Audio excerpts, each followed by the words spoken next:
দর্শক আমন্ত্রণ, এটিএন নিউজের সাপ্তাহিক আয়োজন popular life insurance company limited বিস্টক অনুষ্ঠান। আপনাদের সাথে আছি আমি গোলাম কাদির রবু।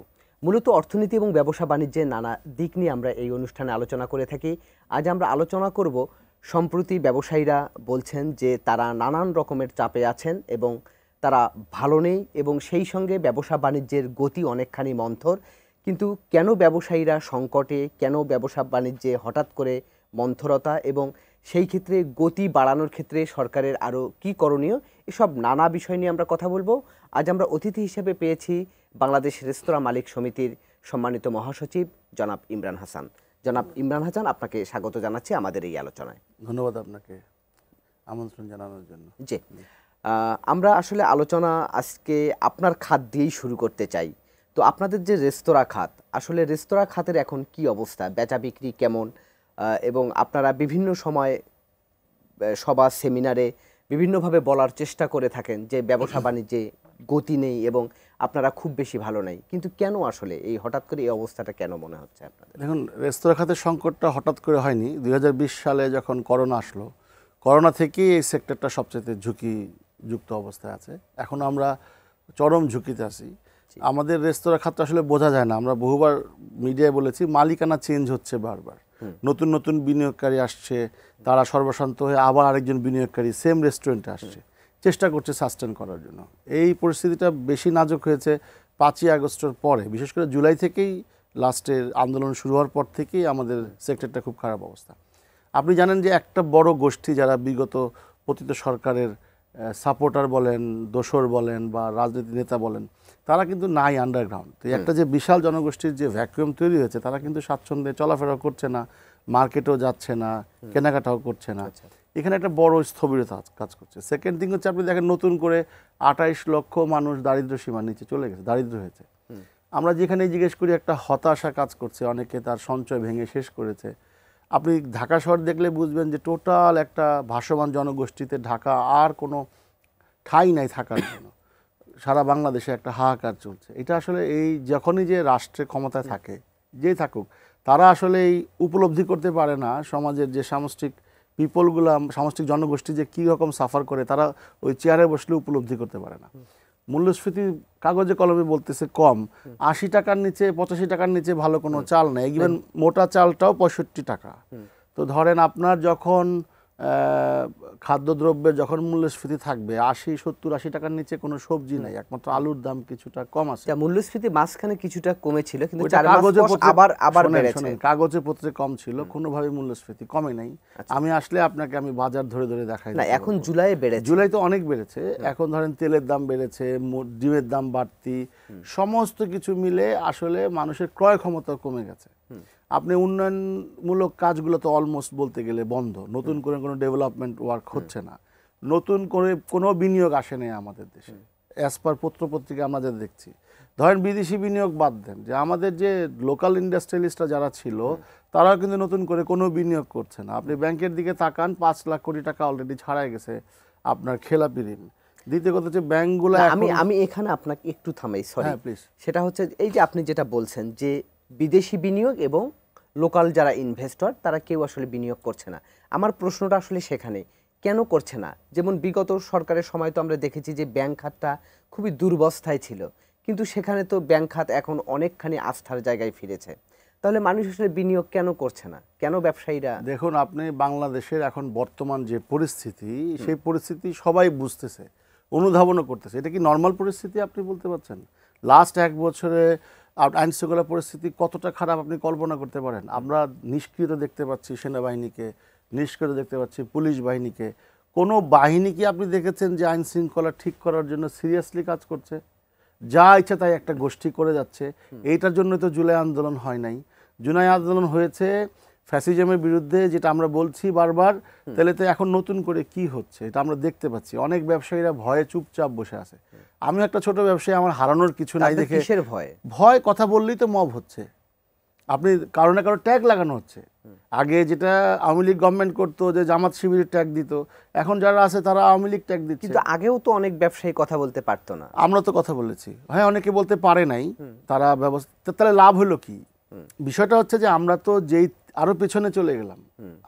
আমরা আশা বেঁধেছিলাম যে ইউনূস সাহেব, ডক্টর ইউনূস সাহেব যে এসে ইউনাইটেড করবেন সবাইকে, সেটা তো করেন নাই।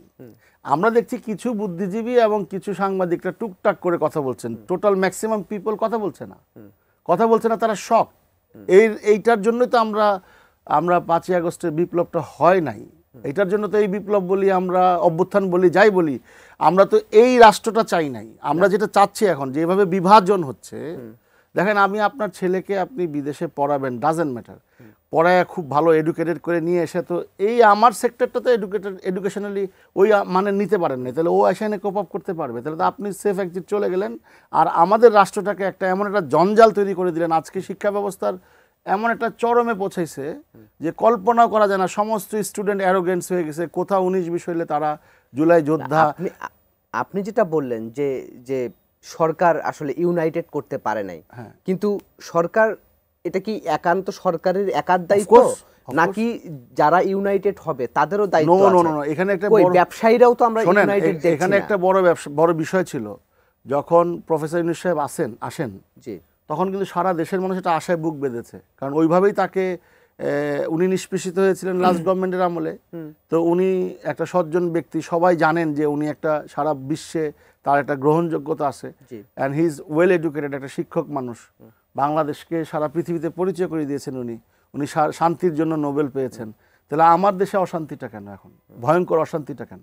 তো উনি কেন শান্তি আনতে পারেন নাই? উনি কেন নীরব হয়ে বসে আছেন? প্রবলেমটা কোথায়? উনি ইলেকশন দিবেন কি দিবেন না ওনার ব্যাপার, আমি এটা নিয়ে আলোচনা করতে চাচ্ছি না, এটা পলিটিক্যাল দল, ওনারা ডিসাইড করবে। আমরা ব্যবসায়ীটা চাচ্ছি আইন শৃঙ্খলা পরিস্থিতি সবার আগে ঠিক হইতে হবে, বিচার ঠিক করতে হবে। আপনি কি বিচার হচ্ছে আমাদের দেশে এখন এই মুহূর্তে? বিচার বিভাগ নিয়ে কথা বললে আমি একটা প্রশ্ন করি, সেটি হচ্ছে, হ্যাঁ, ডক্টর ইউনূসের ভাবমূর্তি তো আমরাও ব্যবসায়ীরাও কাজে লাগাতে পারতাম, দেখেন আপনারা কেন পারছেন না? কোথায় কাজে লাগাবে? ওনার কি ব্যবসায়ীদের কতজনকে ডেকেছেন? আজ পর্যন্ত কয়টা ব্যবসায়ীর সাথে উনি বসেছেন? সেই গিরগিটির মতো কিছু ব্যবসায়ী কখনো এই দলে, কখন যখন যে সুবিধাভাগী তারা তাদের মতো করে। ব্যবসায়ীদের মধ্যে ঐক্য দেখা যাচ্ছে না কেন? ব্যবসায়ীদের আগে ঐক্য ছিল না, সবাই লেজুর ভিত্তি করেছে। ঐক্য তো উনি সৃষ্টি করবেন, উনি সবাইকে ডাকবেন, ডেকে একটা প্ল্যাটফর্মে কাজ করবেন। উনি তো ডাকেন নাই। এখন দেখেন, রাষ্ট্রটা সবার, যতদিন পর্যন্ত প্রত্যেকটা নাগরিক নিজের রাষ্ট্রের অধিকার না ফিল করতে পারবে যে এই রাষ্ট্রটা আমার, এবং যতদিন পর্যন্ত একটা নৈতিক মানুষ জায়গায় জায়গায় সেট করতে না পারবেন, সে ততদিন পর্যন্ত রাষ্ট্র এইভাবেই চলবে। কারণ আমি ব্লেম খেলা খেলতে থাকবো, যার যার লুটের অংশ তারা করতে থাকবে, সেটা বন্ধ থাকবে না। আমাদের কথা প্রথম যেটা আমি বুঝি যে এই দেশের একটা ক্ষুদ্র নাগরিক হিসেবে, যে আপনাকে প্রথম আইন শৃঙ্খলা পরিস্থিতি স্ট্রিক্টলি হইতে হবে, এটা সবার আগে, কোনো কম্প্রোমাইজ নেই। বিনিয়োগের জন্য দরকার, সবকিছুর জন্য, নট অনলি বিনিয়োগ। আমাদের ব্যবসা কেন খারাপ? এবার আসি আইন শৃঙ্খলা পরিস্থিতি খারাপের আগে। আমি একটু আগে আপনাদের সাথে গল্প করছিলাম যে আপনি এই গত গভর্নমেন্টের আমলে মাসে কয়বার খেতে গেছেন বাইরে, আর এখন এই 1 বছরে কয়বার খেতে গেছেন? কেউ উত্তর দিতে পারে নাই। ম্যাক্সিমাম মানুষ সঞ্চয় ভেঙে খাচ্ছে। এই বিষয়গুলো রিয়েলাইজ করার, যখনই যে বললাম যে আমাদের একটা সমস্যা আছে এই দেশে, যখনই যে চেয়ারে যায়, হি ডিডন্ট রিয়েলাইজ যে অ্যাকচুয়ালি কী হচ্ছে দেশে। রিয়েলাইজ করার জন্য মানুষের কাছে যেতে হবে, তো আর আপামর জনসাধারণের কাছে যেতে হবে। আচ্ছা, আইন শৃঙ্খলা পরিস্থিতি এবং মূল্যস্ফীতির যে কথাটা আপনি বললেন, তারপরে আর কি সংকট আছে আপনারা? আর কি সংকট করার যে কথাটা বলা হচ্ছে, আমরা রিফর্মের ব্যাপারে যেভাবে বিভাজন দেখছি, রিফর্মটা করতে হলে সবাইকে নিয়েই করতে হবে। আমি একটা ছোট মানুষ, আমি বুঝি যে সমাজের একটা বড় অংশকে আপনি বাদ দিয়ে কিছু করতে পারবেন না, জোর করে চাপাই দিবেন, তখন তো অস্থিরতা থাকবেই। আবার তারা স্যাবোটাইজ করবে, তারা আবার সন্ত্রাস করবে, তারা আবার ক্ষতিগ্রস্ত করবে। তাদের বাংলাদেশ কি বারবার ক্ষতবিক্ষত হতেই থাকবে?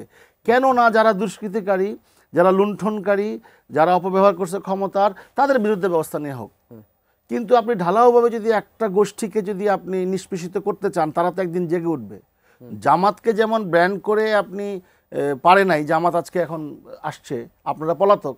আবার এখন যারা আপনারা যা করছেন তারা একসময় তাই হবে। তাহলে কি রাষ্ট্রকে এইভাবে চলতেই থাকবে? এই 71 নিয়ে কেউ পক্ষে থাকবে, কেউ বিপক্ষে থাকবে, কেউ 24 নিয়ে পক্ষে, কেউ বিপক্ষে। এইটা তো চলতে পারে না একটা রাষ্ট্রে।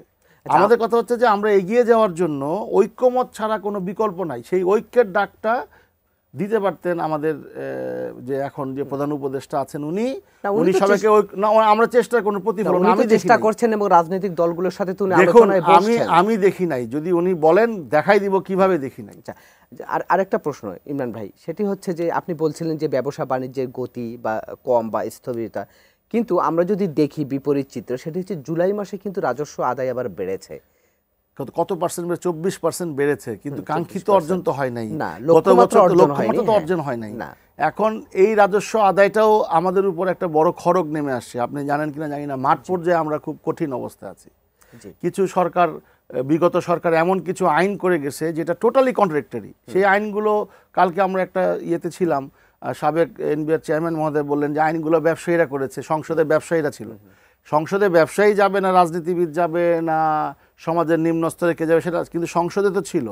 সমস্যা তো ওইখানেই, যারা অযোগ্য সংসদ সদস্য নির্বাচিত হয়েছে দলের তল্পি বাহক হিসাবে, তারা তো ওই রকম যোগ্যতা ছিল না যে তারা আইন করবে, যে আইনটা মানুষের নিরপেক্ষভাবে মানুষের পক্ষে যাবে, মানে সাধারণ মানুষ পক্ষে যাবে এবং আইনটা একটা সুন্দর আইন হবে। তারা আইন করেছে তাদের অনুযায়ী। এবং আপনি দেখবেন যে রাজস্ব আদায়ের ক্ষেত্রে বড় বড় ব্যবসায়ীরা, তারা কিন্তু তাদের আইনজীবী আছে, তাদের লবিং আছে, তাদের সব আছে, তারা ফাঁক ফোকর দিয়ে বের হয়ে যায়।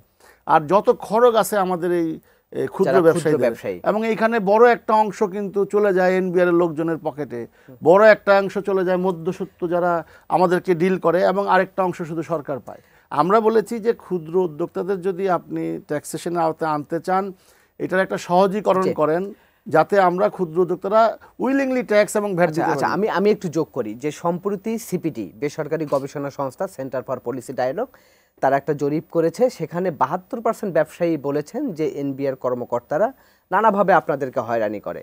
এবং আপনারাও বিভিন্ন সভা, সেমিনারে কিংবা সাংবাদিকরা আমরা যখন আপনাদের ইন্টারভিউ নিতে যাই, তখন আপনারাও বলেন যে আপনারা এনবিআর এর মাধ্যমে হয়রানির শিকার হচ্ছেন।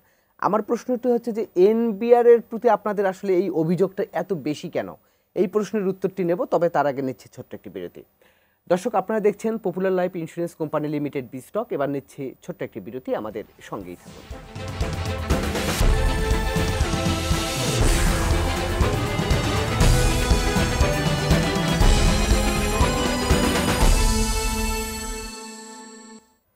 দর্শক, বিরতির পর আমরা আবারও ফিরে এলাম popular life insurance company limited বিস্টক অনুষ্ঠানে। আজ আমরা আলোচনা করছি দেশের ব্যবসা বাণিজ্যের নানা বিষয় নিয়ে, এবং সেই সঙ্গে ব্যবসায়ীরা কেমন আছেন সেসব বিষয়ে আমরা নানা প্রশ্নের উত্তরে জানার চেষ্টা করছি।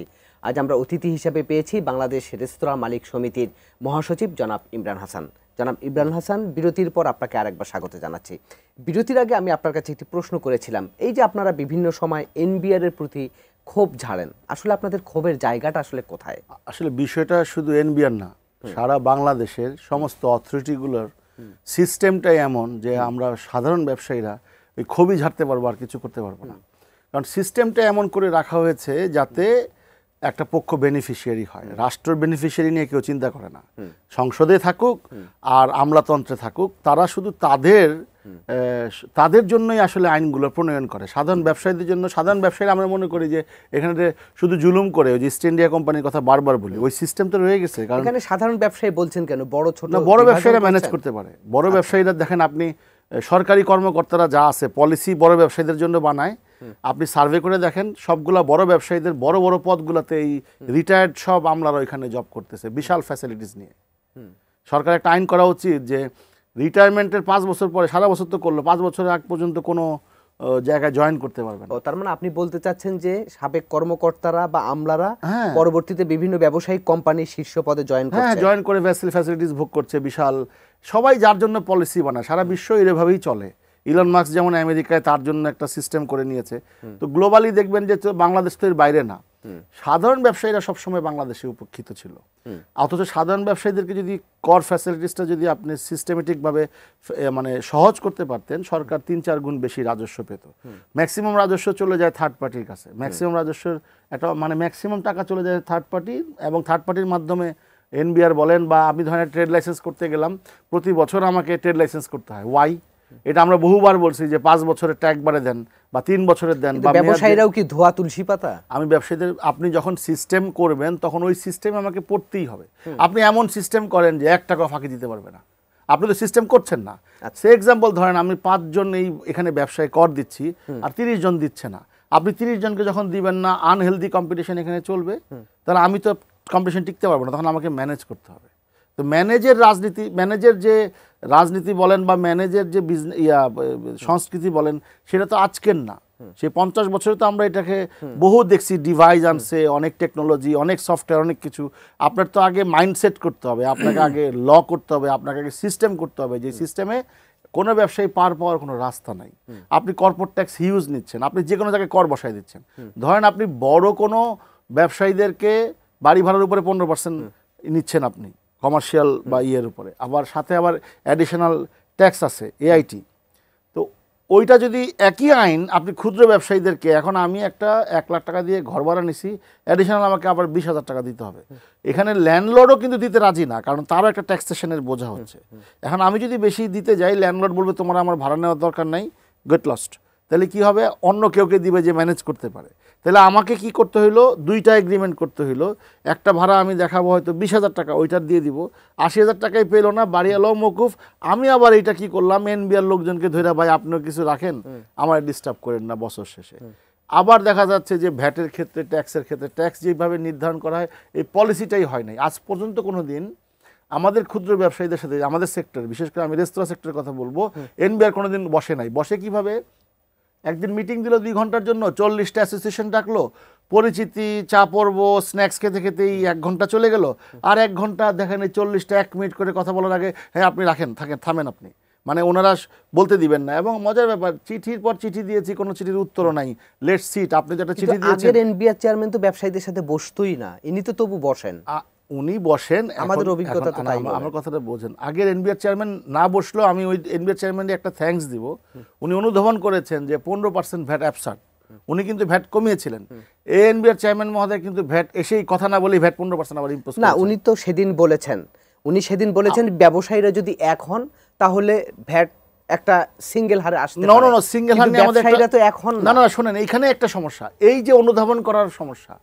আপনি গোল্ড কিনতে গেলে কি একই হারে ভ্যাট দিবেন? আপনি খেতে গেলে, গোল্ড কিনলে আপনি ভ্যাট, এইটাই একটা সমস্যা। এটা হচ্ছে আইএমএফ এর ফর্মুলা। এগুলি হচ্ছে যারা এই যে এনজিও যতগুলো আছে, বাংলাদেশ তো এনজিওদের দখলে এখন, এই এনজিওগুলাই বিভিন্নভাবে অ্যাডভাইস করে করে করে করে এগুলা করতেছে, এই বিভিন্নভাবে সরকারের প্রলোভ। আমি যেটা বলি, আপনি ধরেন গোল্ড কিনতে গেলেন, গোল্ডে কি আপনি 7% ভ্যাট দিবেন? কোনোভাবেই দিবেন না। 1% ভ্যাট যদি সত্যি সত্যি গোল্ডের উপরে 1% ভ্যাট দেয়, সেই টাকা রাখারই জায়গা নেই। আপনি একটা ছোট্ট দোকানদারের কাছে যে একটা জামা কিনবেন, আপনি কি 15% ভ্যাট দিয়ে দিবেন? 10% ভ্যাট দিবেন? কোনোভাবেই ভ্যাটের হার হওয়া উচিত 2 থেকে 3% বা 4% আমাদের দেশের জন্য। কারণ আপনার যে আয়, সে আয়ে আপনি সারা বছর কয় টাকা ভ্যাট দেন?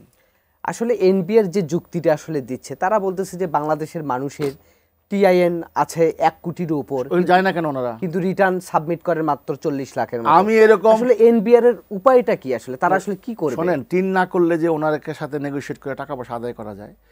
কারণ যারা ট্যাক্স দিচ্ছে তাদের উপরেই খরচটা নামতেছে। বাংলাদেশে ট্যাক্স দেওয়ার ক্ষমতা আছে 2 কোটি লোকের, আপনি বিশ্বাস করেন আর না করেন। এখন আপনি তো ওইখানে যাচ্ছেন না, মাঠ পর্যায়ে আপনি থার্ড পার্টি নিয়ে সার্ভে করে আপনি তাদের উপরে ব্যবস্থা নেন, তাদেরকে ট্যাক্সেশন আওতায় আনেন। সেটা তো আপনি আনছেন না।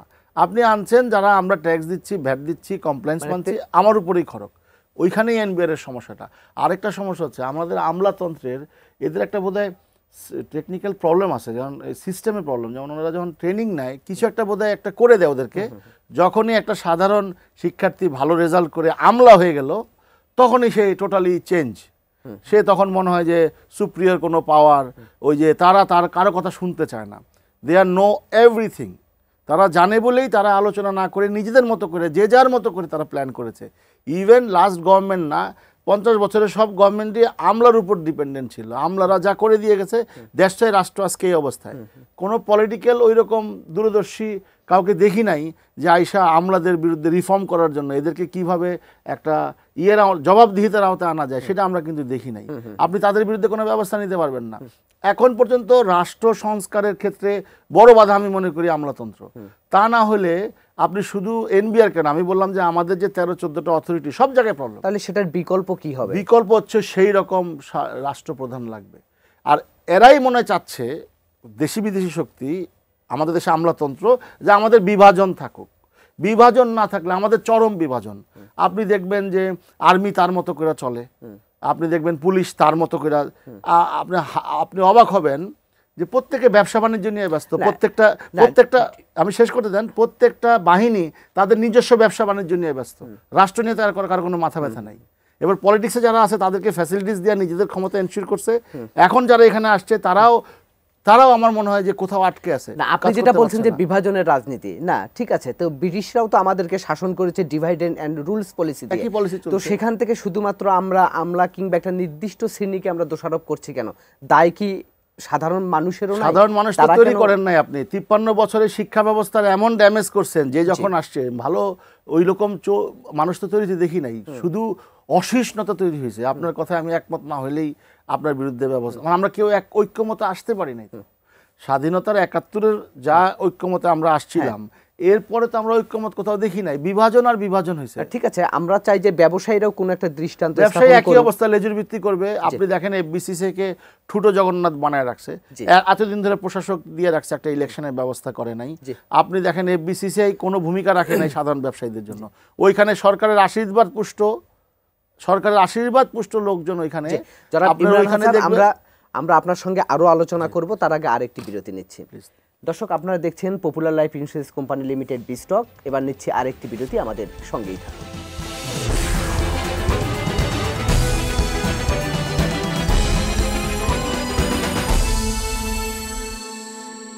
দর্শক, বিরতির পর আমরা আবারও ফিরে এলাম popular life insurance company limited B stock অনুষ্ঠানে।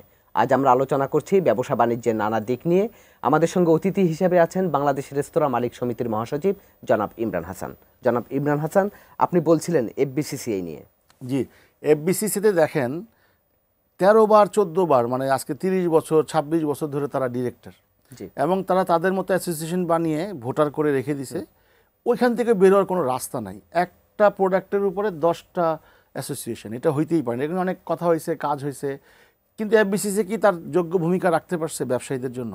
সুতরাং আমাদের কোনো যাওয়ার জায়গা নেই। আমি যখন রেস্তোরাঁ মালিক সমিতির দায়িত্ব নিই, আমি চেষ্টা করেছি আমাদের যে নতুন কমিটি তাদেরকে নিয়ে একসাথে কাজ করে আমরা যতটা চেষ্টা করেছি, আল্লাহর রহমতে আমরা একটু আগেতে পেরেছি। কিন্তু সেখানে যদি এফবিসিসি আজকে প্রত্যেকটা অ্যাসোসিয়েশন চেম্বারকে যদি ওইভাবে সাথে নিয়ে কাজ করতে পারতো, তাহলে আজকে বাংলাদেশের ব্যবসায়ীদের, আমরা কোনো দুর্নীতিবাজ ব্যবসায়ীদের পক্ষে না, আমরা কোনো লুটেরা ব্যবসায়ীদের পক্ষে না। ব্যবসায়ী তো ব্যবসায়ী, এটা হচ্ছে সবচেয়ে পবিত্র পৃথিবীতে জায়গা হচ্ছে ব্যবসা। তো সৎভাবে ব্যবসা করার চেষ্টা করেছি। এখন সরকার বাধ্য করেছে আমাকে অসৎ হইতে, এটা আরেকদিন কথা বলবো, কারণ এই কথা বলতে গেলে লম্বা একটা স্টোরি আছে। কারণ এফবিসিসিআই মতো সমস্ত জায়গা, আমি বলবো না আমরা ব্যবসায়ীরা ভালো, কোনোদিনই বলবো না। আপনার ছেলে মেয়েকে মানুষ করতে গেলে তো আপনাকে সৎ হইতে হবে। যে আমি পরের প্রশ্নে যাই, সেটি হচ্ছে যে আপনি ডলার নিয়ে বলছিলেন। একটা সময় তো ছিল ডলারের বাজারটা চরম অস্থিরতায়, এখন তো অনেকখানি স্থিরতার মধ্যে তো ফিরে এসেছে। আমি অন্যভাবে বুঝি যে এই দক্ষিণ এশিয়াতে এখনো আমাদের ডলারের দাম বেশি। এই ডলারের অনেক, এখন একটা ব্যালেন্স হওয়া উচিত ছিল, কারণ ইন্টারন্যাশনাল মার্কেটে ডলারের দাম পড়ে গেছে। এখন কিছু মানুষকে সুযোগ, যে রেমিটেন্স যারা আছে তাদেরকে সুযোগ দেওয়ার জন্য আর এক্সপোর্টের জন্য সুযোগ দেওয়ার জন্য ডলারটা কিন্তু আটকায় রাখছে। কিন্তু এখানে কিন্তু মূল্যস্ফীতি কমে যেত যদি আজকে ডলারটা যদি বাজারের হারে ছেড়ে দেওয়া হতো, বা দক্ষিণ এশিয়ায় যেভাবে ব্যালেন্স হয়েছে ডলারটা সবার সারা পৃথিবীতে, বাজারের উপরেই ছেড়ে দিচ্ছে, নন বাজারের উপরে নাম কাওয়াজতে ছাড়ছে, তাহলে তো আমাদের আজকে ইম্পোর্ট বেসড প্রোডাক্টগুলোর দাম কমে আসতো। আপনি দেখেন যে আমাদের তেল, ইভেন চাল গত বছর 15 লাখ টন আমদানি করার পরেও কিন্তু চালের দাম কমে নাই। রিজার্ভ কিন্তু বাড়ছে। তাহলে এই রিজার্ভ দিয়ে আপনি কি করবেন যদি আমার মূল্যস্ফীতি থাকে, যদি আমার ব্যবসা না থাকে? রিজার্ভ আর 100 বিলিয়ন হোক, আমি তো ইম্পোর্টের গতিও তো বাড়ছে। ইম্পোর্টের কি গতি বাড়ছে? আমরা কি বিনিয়োগের গতি বাড়ছে? ভোগবিলাসী পণ্য হয়তো আসবে, কিছু লোক ভোগবিলাসী পণ্য কিনবে। আরেকটা জিনিস, পাচার হয়তো বন্ধ হয়েছে কিছুটা, পাচার বন্ধ হতে হয়তো, কিন্তু ঘুষ কি বন্ধ হয়েছে? ঘুষ 1 লাখের জায়গায় এখন 5 লাখ টাকা লাগে, এটা আমরা পত্রপত্রিকায় দেখতেছি। কিন্তু কোশ্চেনটা হচ্ছে যে আপনি দেখবেন যে রিয়েল এস্টেট মার্কেটে একটা বিশাল স্থবিরতা বিরাজ করছে। আপনি দেখবেন যে যারা ইন্ডাস্ট্রি পতিত সরকারের দোষর ছিল, বাধা ছিল, বিরাট একটা ইন্ডাস্ট্রি লেভেল বন্ধ আছে। এই এফেক্টটা কিন্তু আপনি পাচ্ছেন, কারণ 5 লাখ কোটি টাকা ব্যাংকে অলরেডি আপনার খেলাপি হয়ে গেছে, সামনে আরো অনেক খেলাপি হবে, এবং বহু লক্ষ লক্ষ শ্রমিক বেকার হয়ে গেছে। এটা আমার কথা না, সিপিডির কথা, বিভিন্ন লোকজনের কথা। আসলে আপনার সঙ্গে কথা বললে তো শেষ হবে না, আমরা আশা করছি যে নেক্সট হয়তো আরো এক পর্বে আপনার সঙ্গে আলোচনা হবে। আমাদের সময় আসলে একেবারে শেষ পর্যায়ে চলে এসেছি আমরা। আপনাকে অসংখ্য ধন্যবাদ আমাদেরকে সময় দেওয়ার জন্য। ধন্যবাদ আপনাকেও। জি দর্শক, এই ছিল আজকের popular life insurance company limited B stock. আগামীতে আবারও দেখা হবে অন্য কোনো বিষয় নিয়ে। সে পর্যন্ত ভালো থাকুন, সুস্থ থাকুন, এটিএন নিউজের সঙ্গেই থাকুন।